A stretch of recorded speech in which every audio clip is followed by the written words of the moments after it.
मृत्यु एक ऐसा सच जिससे कोई नहीं बच सकता। लेकिन क्या आपने कभी सोचा है, मरने के बाद हमारी आत्मा के साथ क्या होता है? क्या सब खत्म हो जाता है या फिर असली यात्रा वहीं से शुरू होती है?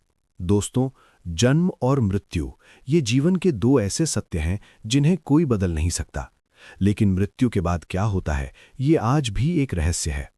हिंदू धर्म के ग्रंथों के अनुसार, खासकर गरुड़ पुराण में मृत्यु के बाद आत्मा की पूरी यात्रा का वर्णन मिलता है, जो न सिर्फ चौंकाने वाला है बल्कि हमें जीवन जीने का सही तरीका भी सिखाता है। मृत्यु के तुरंत बाद क्या होता है? जैसे ही मनुष्य की मृत्यु होती है, उसकी आत्मा शरीर को छोड़ देती है, लेकिन तुरंत उसे समझ नहीं आता कि वो मर चुका है। वो अपने ही शरीर को देखती है, अपने परिवार को रोते हुए देखती है, और यही सबसे पहला और सबसे भावुक पल होता है। 13 दिन तक आत्मा का क्या होता है? गरुड़ पुराण के अनुसार मृत्यु के बाद आत्मा लगभग 13 दिनों तक अपने घर के आसपास ही रहती है। वो अपने परिवार से जुड़ी रहती है। इसीलिए हिंदू धर्म में 13 दिन तक कर्मकांड किए जाते हैं ताकि आत्मा को शांति मिल सके। यमलोक की यात्रा। 13 दिन के बाद आत्मा को यमदूत लेने आते हैं और फिर शुरू होती है उसकी सबसे कठिन यात्रा। कहा जाता है कि ये यात्रा लगभग 47 दिनों की होती है, जिसमें आत्मा को अपने कर्मों के अनुसार कष्ट या सुख मिलता है। कर्मों का हिसाब।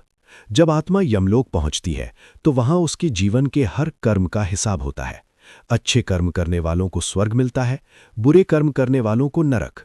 यही तय होता है कि आत्मा को अगला जन्म मिलेगा या उसे सजा भुगतनी होगी।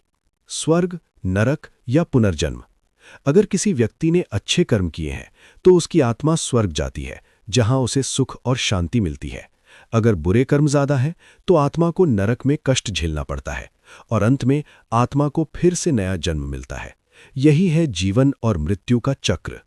लेकिन दोस्तों, ये सब सुनकर डरने की जरूरत नहीं है, क्योंकि हमारे कर्म ही हमारी किस्मत तय करते हैं। आज हम जो भी करते हैं वही हमारे भविष्य को बनाता है।